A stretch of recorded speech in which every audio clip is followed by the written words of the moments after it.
지난주에 LA를 다녀왔습니다. LA에 목사님들이 모이는 특별한 세미나가 있어서 강사로 섬기기 위해서 다녀왔습니다. 이번에 모인 목사님들의 모임은 한 20-30명 교인들을 데리고 10년, 20년 넘게 목회하신 목사님들만 한 40-50명 모이는 모임입니다. 강사비도 없다고 그래서 더 가고 싶었습니다. 몇 년 전에는 뉴욕에서도 비슷한 모임이 있었는데 뉴욕에서도 20-30명 교인들과 함께 10년, 20년 목회하시는 목사님들만 모인 자리에서 말씀을 나누고 또 격려의 말씀을 나눴던 적이 있습니다. 이번에도 많이들 모이셨어요. 한 40-50명 모이셨어요. 오전에 강의가 끝났는데 또 서로 카톡하고 또 사진 보내고 그러더니 오후에는 조금 오전에 안 오셨던 분들이 또 더 오시기도 하시고 그러셨더라고요. 그래서 격려의 말씀 또 인정과 칭찬의 말씀 많이 드렸습니다. 20-30명을 데리고 10년, 20년을 목회를 하면 참 힘듭니다. 얼마나 힘든지 아무도 모릅니다. 왜냐하면 그런 목회를 하시는 분들은 어디 가서 그 사정을 얘기할 때도 없습니다. 우선 사례비가 되지 않는 형편이기 때문에 아주 생활하기가 어려울 정도로 경제적인 어려움이 항상 있습니다. 근데 목회자로 부름받아서 헌신했기 때문에 그런 거는 어디 가서 얘기도 못할 뿐더러 또 그렇게 힘든 문제도 아닙니다. 더 힘든 문제가 있습니다. 나는 실패한 목회자다라는 생각이 떠나질 않는 겁니다. 왜 그런 생각이 떠나지 않냐면 무리 때문에 그렇습니다. 큰 무리 때문에. 큰 무리를 만들지 않으면 실패했다고 생각을 합니다. 그렇게 생각하는 이유가 뭐냐면 큰 무리를 모으신 분들이 그렇게 얘기하기 때문입니다. 또 큰 무리를 모으신 분들을 보면서 큰 무리가 저분들이 성공했다고 이야기하기 때문입니다. 그래서 큰 무리를 보면서 실패했다고 느끼고 큰 무리를 이끄는 분들을 보면서 실패했다고 느끼고 큰 무리들이 들려주는 이야기 때문에 실패했다고 느낍니다. 간혹 가다가 그런 작은 교회 목사님들을 섬기기 위해서 모아서 특별한 프로그램을 제공하는 경우들이 또 없지 않아 있습니다. 근데 그런 경우도 대부분 그분들한테 전달하는 메시지가 크게 차이가 나지 않습니다. 첫째, 위로를 해드립니다. 왜냐하면 힘드시죠? 너무너무 고생 많으시죠? 그래서 위로를 해드립니다. 그리고는 그 다음에 어떻게 하냐면 그분들한테 힘을 북돋우고 새로운 비전을 주고 새로운 꿈을 주어서 이제 어렵고 힘든 목회를 극복할 수 있도록 격려를 해드립니다. 그런데 그것도요 2-3년, 4-5년 정도지 10년, 20년 해보세요. 그게 격려된다고 되는 일이 아닙니다. 그래서 저는 별로 집회 다니는 적도 없고 어디 교회 집회건 그런 목회자 집회건 그런데 별로 찾아다니는 편은 아니지만 특별히 이렇게 오랫동안 작은 교회에서 목회하셨던 목사님들이 모였다 그러면 제가 싸서 쫓아갑니다. 왜냐하면 제가 그분들한테 드리고 싶은 말씀이 있기 때문에. 그분들이 잘하고 계세요. 잘하는 거예요. 실패한 게 아니에요. 성공이에요. 예수님께서 3년 내내 열심히 하셔서 12명 건지시고 부활하시고 부활하신 그 능력의 몸을 보여주시면서 그 충격적인 부활의 사건을 통해서 마지막으로 남겨두셨던 인원이, 챙겨두셨던 인원이 120명이에요.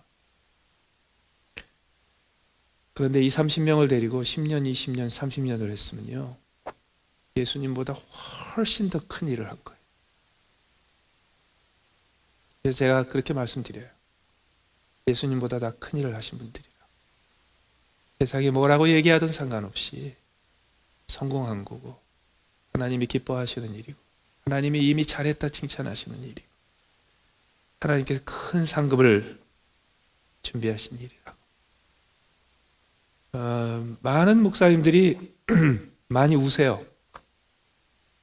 많이 우세요. 어떤 분들은 저한테 그렇게 얘기하세요. 지난 10년, 20년 동안 한 번도 내가 잘하고 있다는 이야기를 들어본 적이 없습니다. 처음입니다.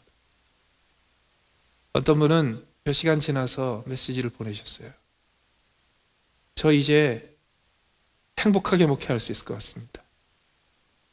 앞으로도 계속 어렵겠지만 그저 이제 행복하게 목회할 수 있을 것 같습니다. 그런 이유가 뭐예요? 이 큰 무리 때문에.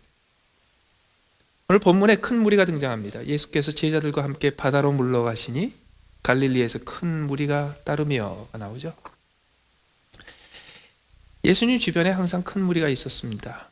예수님께서 이 땅에서 어떤 인생을 사셨고 어떤 일을 하셨고 어떤 것을 남기셨고 그분의 인생이 왜 그렇게 우리가 따라야 될 모범적인 인생인지를 이해하려면 예수님이 무리를 어떻게 보셨고 어떻게 다루셨고 어떻게 상대하셨는지를 반드시 정리해 봐야 합니다. 특별히 오늘 본문에 예수님께서 12사도를 세우시는 장면이 나옵니다. 우리는 12사도를 세우셨다 그러면 예수님께서 자기의 후계자들을 세우시고 예수님께서 그들을 잘 훈련시켜서 예수님께서 승천하신 후에 이 땅에 예수 그리스도의 교회를 세우기 위해서 기반을 만들 수 있고 또 교회의 기초를 세울 수 있는 인재들을 키우셨으며 나중에 예수님께서 재림하신 후에도 예수님과 함께 예수님 곁에 앉아서 예수님과 함께 12지파를 다스리는 중요한 인물로 예수님의 측근으로 세우셨다 정도로 압니다.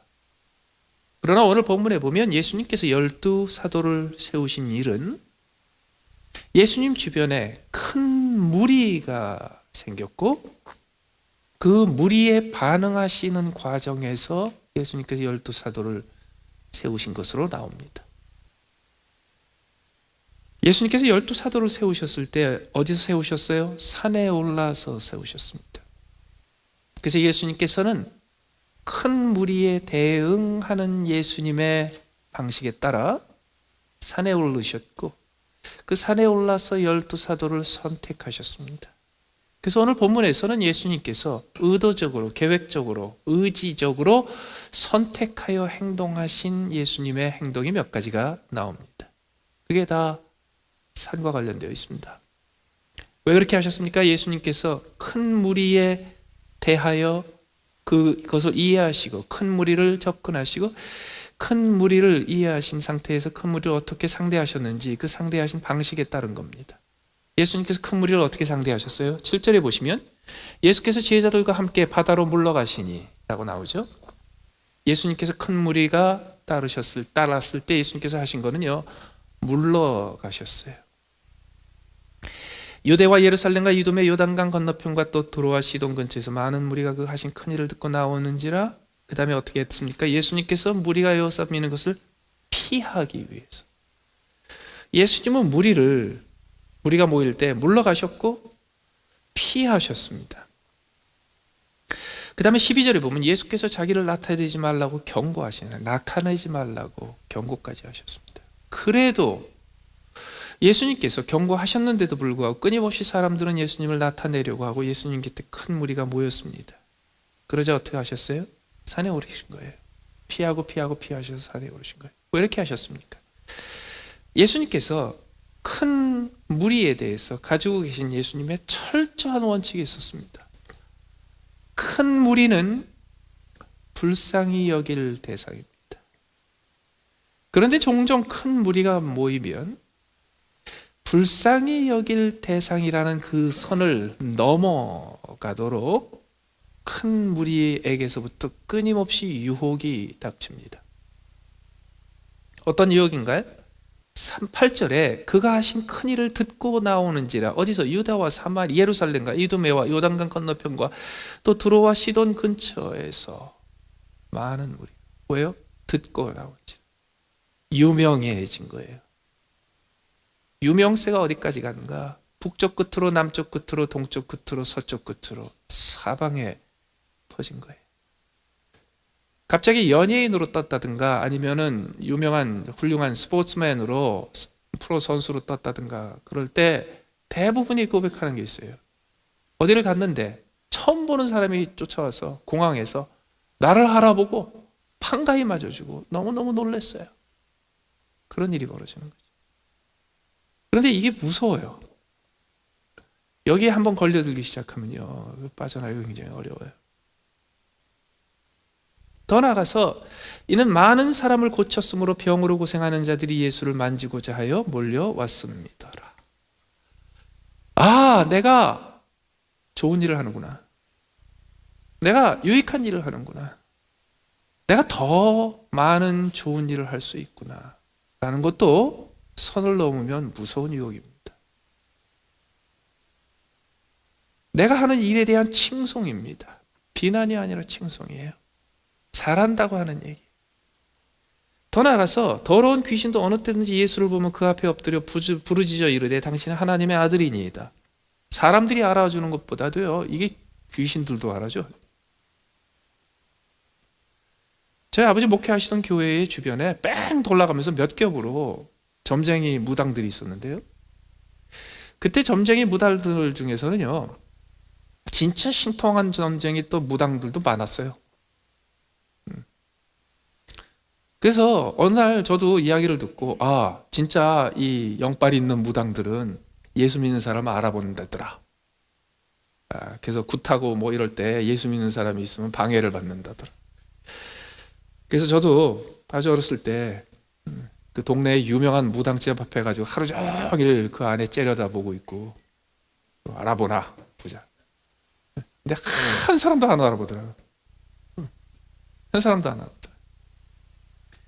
더러운 귀신들을 착 보면 알아보고요, 당신은 하나님의 아들이니다 그랬어요. 여러분, 이게 다 나쁜 거 아니에요. 좋은 거예요. 그런데도 불구하고 이것이 예수님에게 유혹이 됐던 이유는 뭔가요? 그게 나타내지는 일이기 때문입니다. 예수님께서 경고를 하세요. 자기를 나타내지 말라고. 나타내지 말라고. 큰 무리를 불쌍히 여겨서 그들을 불쌍히 여겨 그들에게 은혜를 베푸는 것과 그 선을 넘는 것의 차이가 뭔지 아세요? 어느 날부터 그 큰 무리로부터 영향을 받기 시작합니다. 결국은 그래서 이 큰 무리가, 수많은 사람들이 모일 때마다 그들은 예수님에게 디맨딩하기 시작했어요. 요구하기 시작했고, 예수님에게 요청하기 시작했고, 예수님에게 당당하게, 심지어는 요구하기도 시작했어요. 왕이 돼 주십시오. 우리의 왕이 돼 주십시오. 그래서 있죠, 나는 권력을 잡을 의사가 전혀 없는데 국민들이 원하기 때문에 내가 이거 합니다 라는 사람 말 듣지 마세요. 여러분, 국민들의 뜻이라는 게 조변석계, 아침에 변하고 저녁 때 뒤집어지는 거기 때문에요, 이게 며칠 지나서 어떻게 변할지 모릅니다. 그래서 진정으로 국민의 뜻에 따르고 자기의 뜻을 접은 사람들은요, 일주일 있다가 또 포기해. 그래서 원래 큰 무리에 해당되는 나라의 권력을 쥐어야 되는 사람은 어떤 사람들이냐면 권력에 미친 사람이어야 돼. 그 권력이 아니면 인생 살 의미가 없는 사람이어야 돼요. 그래서 그 권력을 잡기 위해서 모든 것을 거는 사람이어야 돼요. 그 대신에 국민들한테 이렇게 얘기하는 거예요. 나는 권력을 잡고 싶어서 미치겠습니다. 나한테 권력을 주십시오. 그 대신에 국민들이 나한테 권력을 주시면 제가 국민을 위해서 그 대가로 이런 걸 해드리겠습니다. 그런 사람 세워야 돼요. 나는 권력을 잡을 생각이 하나도 없는데 국민들이 원해서, 우선 믿을 수가 없어요. 그리고 솔직하지가 않아요. 예수님한테도 그 똑같은 일이 벌어진 겁니다. 그럴 때 예수님께서 그 선을 넘지 않아요. 못 이기는 체하고 넘어가지도 않고요, 착각하시지도 않아요. 그래서 예수님께서는 끝까지 그 큰 무리를 불쌍히 여기는 목자의 자리를 벗어나지 않으십니다. 그렇게 하시는 비결이 뭘까요? 예수님께서 그냥 생각 없이 끌려가고 생각 없이 흐름에 몸을 맡기고 그렇게 하지 않으세요. 성경에 그 표현이 나옵니다. 예수님께서 무리에게 자신을 의탁하지 않으세요. 그리고 어떻게 하세요? 그럴 때마다 자기의 선택에 의해서, 자기의 의지에 의해서 그 선을 지킬 수 있는 행동을 하십니다. 그게 산을 찾는 거예요. 산을 찾는 이유가 뭔가요? 산에 올라가시는 이유가 뭔가요? 오늘 12를 세우시는 장면이 마가복음에 나오는데 다른 공간복음에도 나옵니다. 근데 다른 복음서에, 특별히 누가복음에 보면 오늘 똑같은 본문이 기록되어 있는데 그곳에 약간 다르게 나와요. 어떻게 나오냐?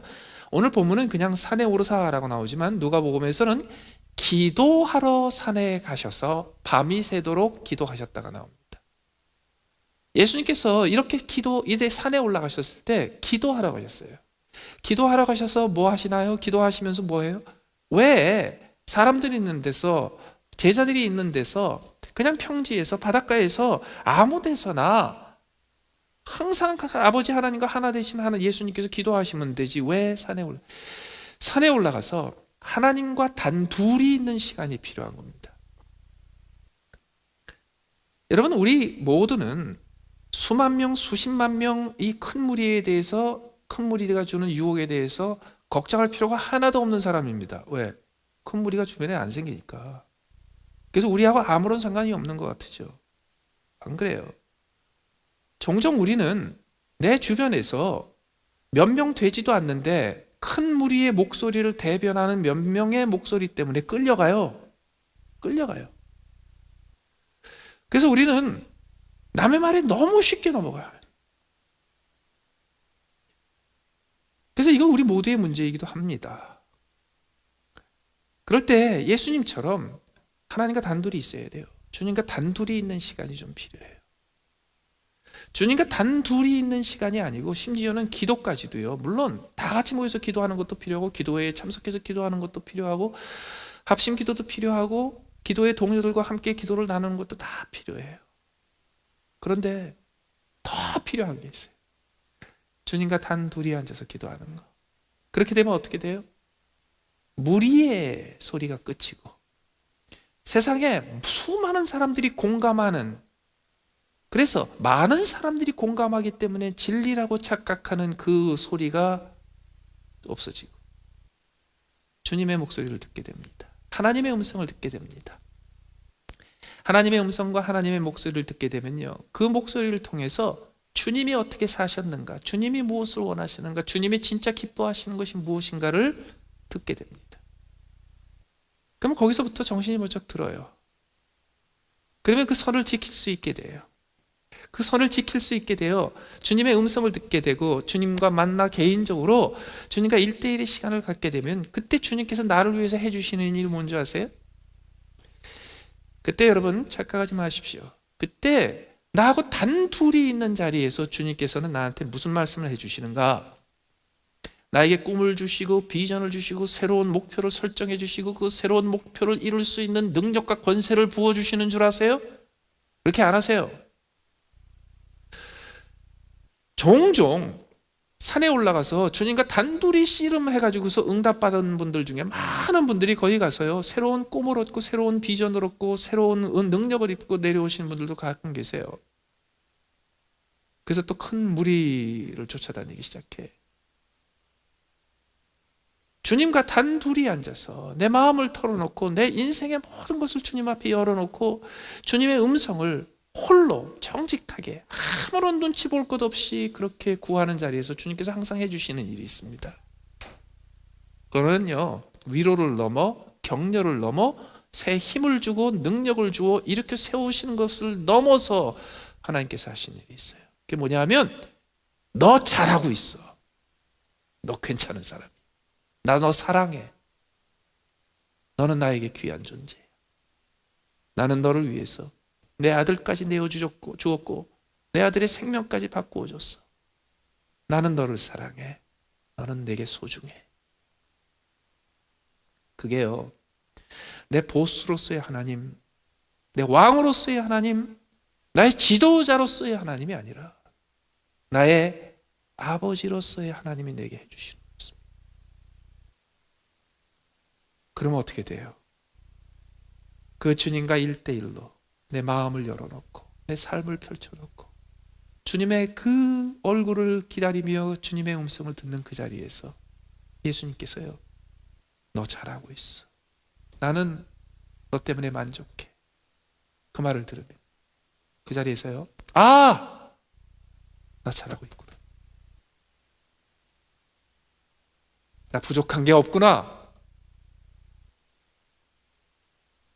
내가 또 뭔가를 하지 않으면 하나님 앞에 점수를 따지 못할 그런 존재가 아니라 하나님이 나를 기뻐 받으시는구나. 그럼 그 다음부터 어떻게 돼요? 줄 것이 있게 돼요. 자족하게 돼요. 왜 우리가 큰 무리뿐만 아니라 큰 무리의 목소리를 대변하는 우리 주변의 몇몇 사람들의 말에 그렇게 쉽게 왔다 갔다 하는 줄 아세요?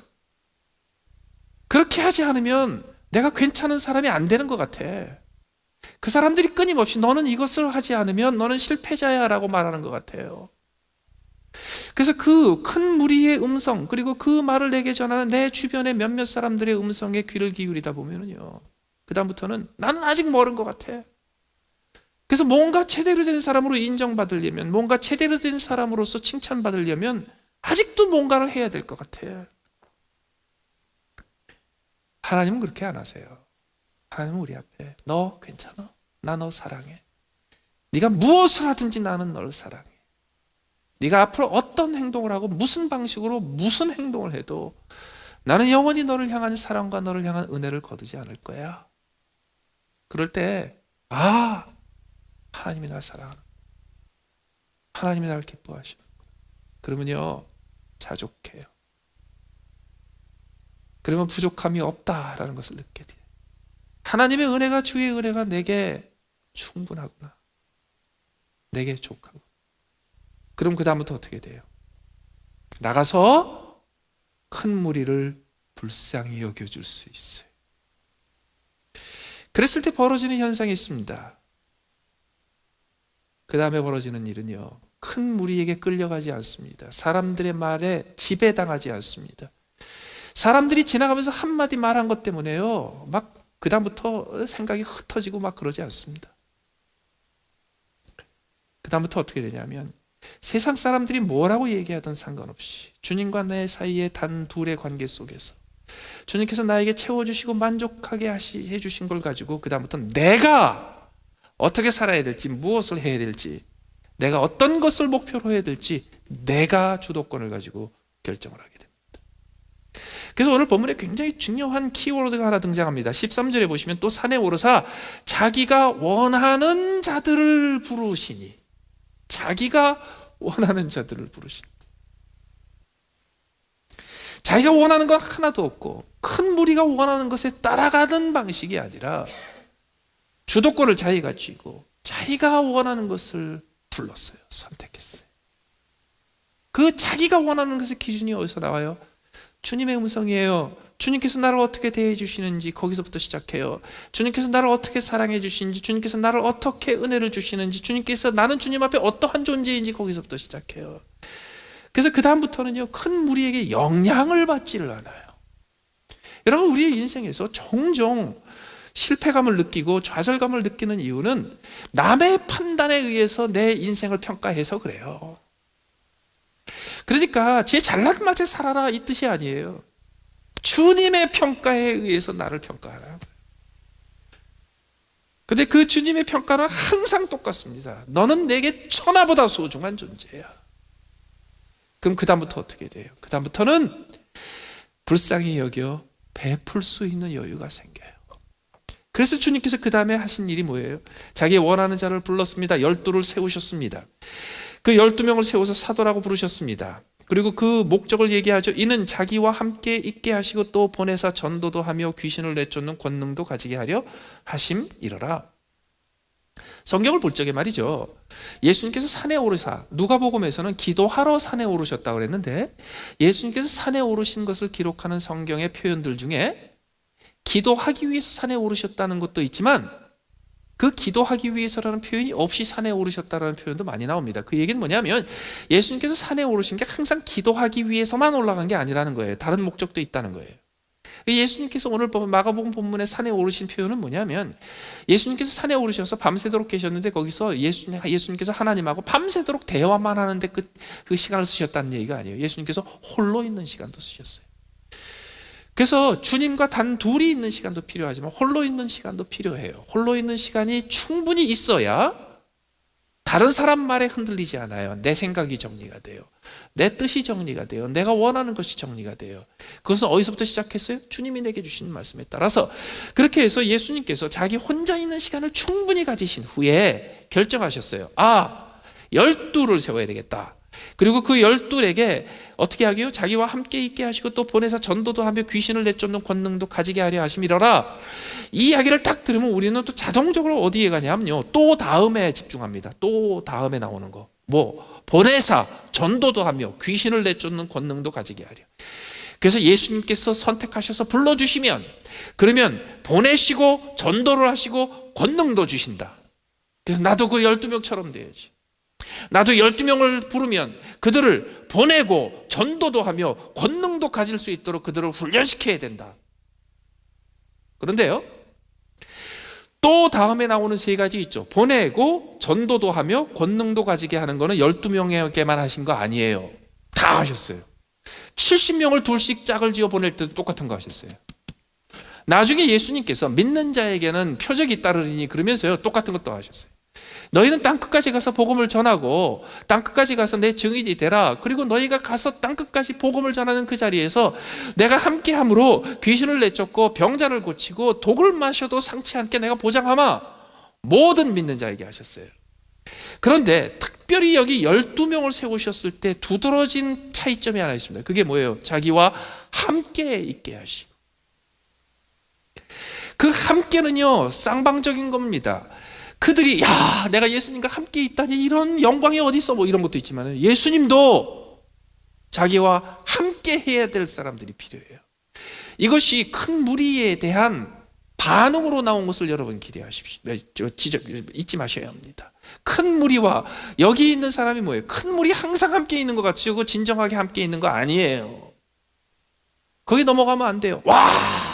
이 사람들이 내 편이고, 이 사람들이 나를 후원하고 있고, 이 사람들이 나를 영웅으로 부르고 있고, 이 사람들이 나를 인정하고 있고, 그 사람들이 나와 함께 있는 거 아니에요. 예수님께서는 그 큰 무리가 주변에 바글바글한데도 불구하고요, 아무도 함께 하고 있는 것 같지가 않았어요. 그래서 예수님께서 그 곁에 예수님과 함께 해줄 수 있는 사람 12명을 고른 거예요. 함께 있는 것의 의미가 무엇입니까? 그 다음에 그 의미를 이해할 수 있는 힌트가 하나 등장합니다. 16절에 이 12를 세우셨으니 시몬에게는 베드로라는 이름을 더하셨고, 이 이름을 더하셨어요. 세베대의 아들 야고보와 야고보의 형제 요한을 부르시고 이 둘에게는 보아너게 곧 우레의 아들이라는 이름을 더하셨으니, 우레의 아들, Sons of Thunder 라는 말을 우리말로 그대로 바뀌면 천둥벌거숭입니다. 이게 굉장히 고상한 말로 들리지만요, 사실 그 동네 어렸을 때 친구들끼리 통하는 그런 쉽게 부를 수 있고 막 부를 수 있는 별명입니다. 베드로, 그게 뭐예요? 돌이에요. 그래서 예수님께서 시몬이라는 사람을 딱 보고서요, 불러서 자기의 사도를 딱 택하실 적에 그때 뭐라 그러냐, 나는 앞으로 너를 돌이라 부르마. 그 얘기예요. 왜? 함께 있고 싶고 함께 있어 주길 기대하기 때문에. 함께 있는다는 게 뭐예요? 함께 있으므로 남이 알지 못하는 상대방의 인간됨, 그의 내면, 그의 존재, 무리는 알지 못하는 그의 진정한 모습을 보고 남이 알지 못하는 것을 알아 서로를 더 깊이 아는 것을 의미합니다. 여러분, 인생에 남는 건 뭐냐면요, 내가 깊이 알고 나를 깊이 아는 몇몇 사람만 남아요. 왜 그런지 아세요? 나 죽고 나면 다 잊어버려요. 큰 무리는요, 다 잊어버려요. 전부 다 잊어버려요. 그래서 나를 끝까지 그 마음속에 단직하고 있는 사람들이 누구예요? 나를 깊이 아는 사람, 나의 속을 다 아는 사람, 한 발자국만 떨어져도 알지 못하는 나의 좋은 점, 나쁜 점, 안, 박, 어두운 점, 밝은 점, 모든 것을 다 아는 사람. 그렇게 아는 사람은 종종 어떤 사람인지 아세요? 서로 통하는 별명이 있어.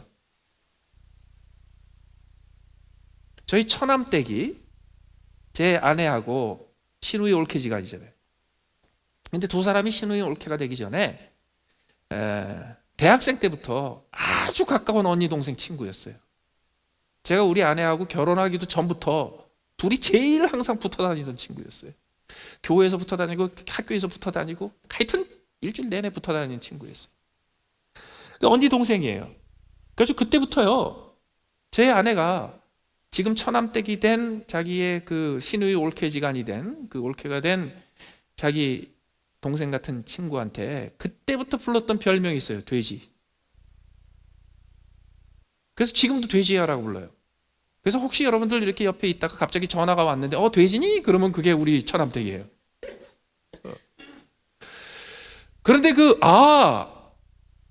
우리 목사님 사모님의 처남댁의 이름 별명이 돼지구나. 그래서 그 다음부터요, 캘리포니아에서 우리 처남댁이 딱 교회 와가지고 오늘 사모님 올케가 왔습니다. 근데 끝나고 가서 어머 돼지 오셨어요? 그러시면 안 돼요.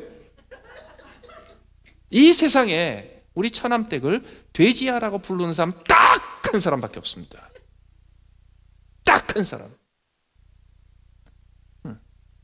그 동생들도 그렇게 안 부르고 그 부모님도 그렇게 안 부릅니다. 돼지야라고 부르는 사람 딱 한 사람. 평생 돼지야라고 부를 겁니다. 왜요? 남이 알지 못하는 관계가 있어요. 남이 알지 못하는 서로를 아는 기쁨이 있어요. 남이 알지 못하는 시간이 있고요, 남이 알지 못하는 서로를 이해하는 것이 있어요. 예수님께서 시몬을 불러서 시몬을 뭐라고 부르시냐면요, 돌이라고 부르셨어요. 돌아.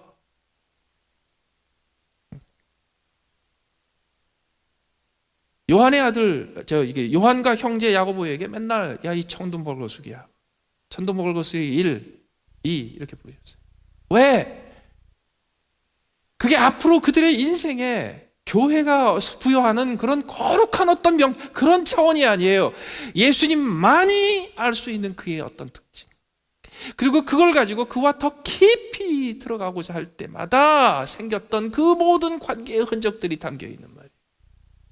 나중에 예수님께서 승천하고 나서요, 시몬이 가는 데마다 이 이야기를 하도 많이 해가지고 그다음부터 사람들이 그렇게 베드로라고 불렀지. 그때 예수님하고 같이 다녔던 3년 동안에 주변에 있는 사람들이 시몬을 베드로라고 불렀을 것 같아요? 예수님만 부르신 얘기예요. 여러분 주변에 그렇게 서로 아무도 서로 모르는 것, 아무도 서로 모르는 서로의 깊은 내면을 알고, 그리고 서로만이 사용할 수 있는 특별한 호칭이 있을 만큼 그렇게 가까운 사람이 있어요. 여러분 그거요, 평생에 항상 몇 명 셉니다. 그 사람이 12명이면 인류 역사에 복이 드물게 복 있는 사람입니다. 그래서 여러분 예수님의 모본을 따라서 하나님 앞에 구해야 될 것이 이거예요.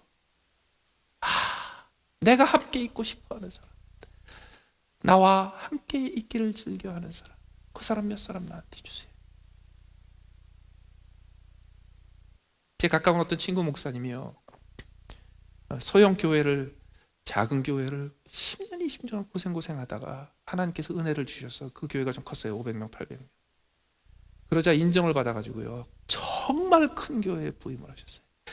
부임을 하자마자 자기가 늘 다니면서 늘 아름답게 보았던, 늘 마음속에 감동을 주었던 한국에 있는 어떤 평신도를 쫓아가서요, 내가 감당할 수 없는 큰 교회를 맡게 됐으니까 당신 나한테 와서 나를 도와달라고 몇 번을 찾아가지고요, 그래서 결국은 자기 잘 나가던 직장 다 그만두고 직업 다 그만두고 그 목사님을 섬기기 위해서 미국에 와가지고 신학교에 등록해서 그 다음에 전도사라고 타이틀을 받고 그 교회에서 목사님을 열심히 섬겼어요. 정말 실력 있고 능력 있고 똑똑하고요, 대단한 친구예요. 저도 만나서 여러 번 교제를 했어요. 그러던 어느 날 저한테 이런 얘기를 하더라고요. 저는 목사님이 개인적으로 불러주시는 유일한 스태프입니다. 그래서 그럴 때는 어떻게 하는데, 그럴 때 저요 목사님한테 가서 아무도 목사님한테 해드릴 수 없는 이야기, 목사님한테 유익이 되는 말씀을 제가 준비해서 해드립니다. 그래서 그랬어요. 당신 절대로 그러지 마. 목사님이 당신을 필요로 하는 거는 함께 있고 싶어 하는 사람이기 때문에 그래.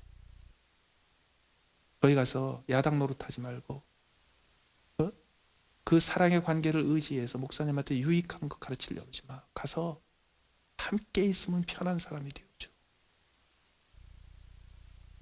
그게 함께 있는 사람. 더 나아가서 그 12명 중에 한 사람, 마지막에 뭐가 나와요? 19절, 또 가룟 유다니 이는 예수를 판자하더라. 예수님이 12명을 모아가지고 3년 동안 예수님의 모든 능력과 권세를 가지고 다 쏟아부어가지고 성공하셨나요? 그것도 성공 못하셨어요. 예수님께 십자가에 달리실 때 다 도망갔고요, 다 부인했고요, 팔기까지 했어요.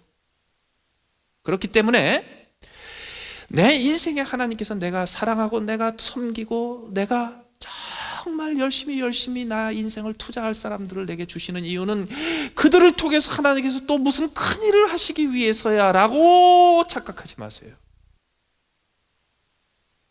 그렇게 안 해도 돼. 여러분이 하나님이 주신 사람이라고 믿고요, 내가 사랑하고 나의 모든 것을 다 바쳐서 함께 지내야 될 사람이라고 생각하는 그 사람들이 나중에 정말 쓸모있는 사람이 되면 성공인 줄 아세요? 안 그래도 돼요.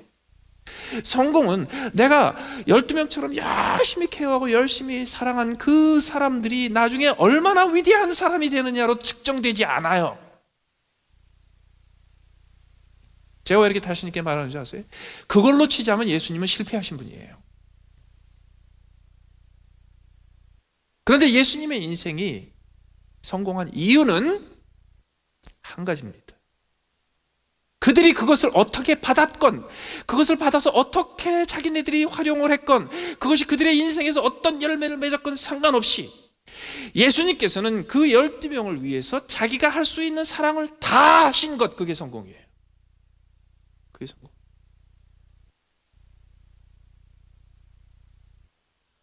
여러분, 자식들을 사랑해서 키우잖아요. 그러면 요새는요, 이게 100세 시대 뭐 이렇게 돼가지고 나중에 나이 들어가지고 자식들 좀 덕을 보려고 그러면요, 부모님들을 챙길 수 있는 능력이 있는 자식들이 별로 없어. 그래서 다들 자식들 키워봤거야, 다 헛거야.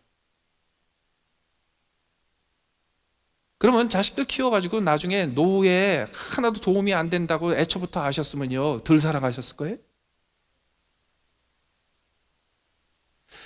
자식들 키워서 내가 이 아들을 내 노후 보장으로 삼겠다, 그 친자식 아닐 겁니다.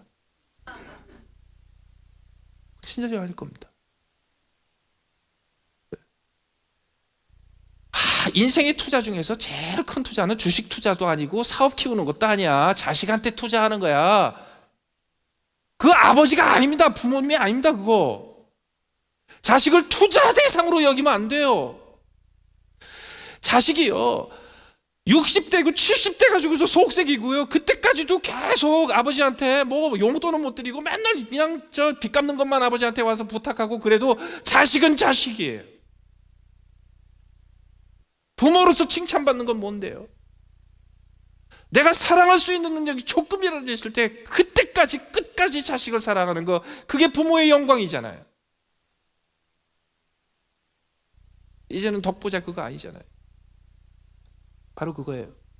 그게 하나님이 우리를 사랑하신 방식이고, 그것이 주님이 우리를 사랑하는 방식이고요, 그것이 12 제자들을 통해서 예수님께서 보여주시고자 했던 삶의 가장 위대한 열매고요, 자랑이고요, 그것도 우리가 지금도 살아가면서 예수님 닮아서 하도록 하신 거예요.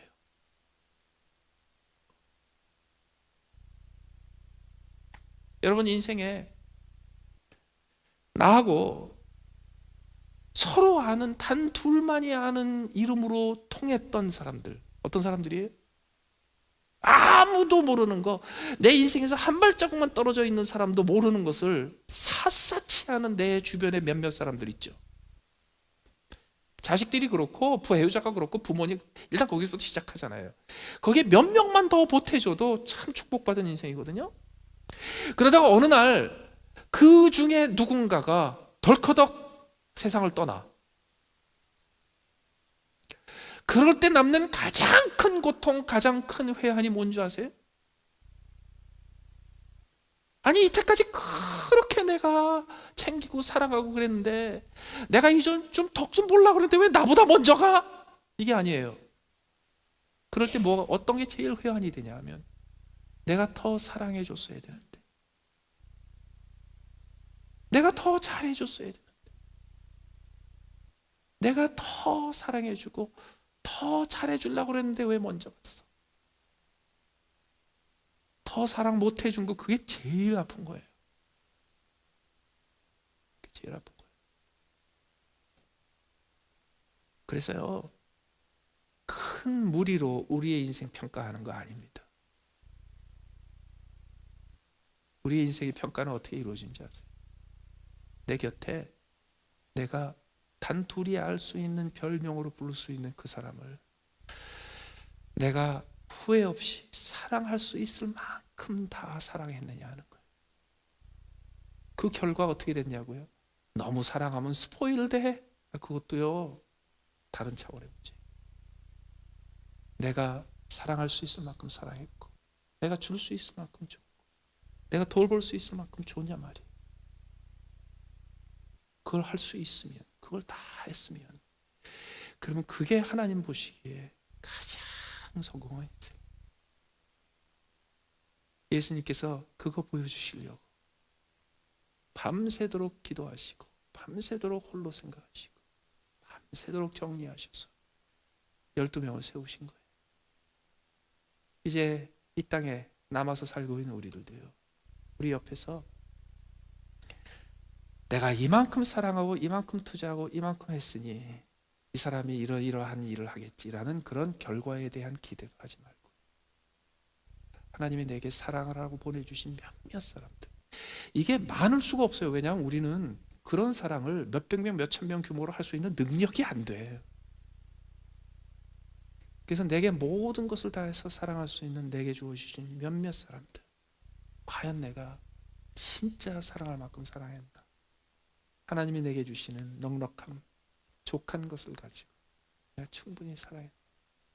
그것만 확인하고, 그리고 앞으로 세상에서 어떤 기준으로 어떤 잣대로 평가를 하든 그거 무시하고, 하나님이 나에게 보시는 기준은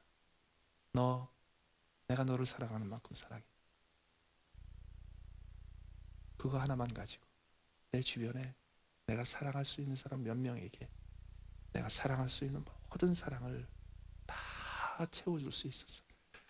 나중에 예수님 뵐 때, 야, 너 꼭 나처럼 살았다라는 말을 들을 수 있는 예수님 닮은 성도로 인생을 마무리할 수 있게 되시길 바랍니다. 우리 같이 한번 기도하시겠습니다.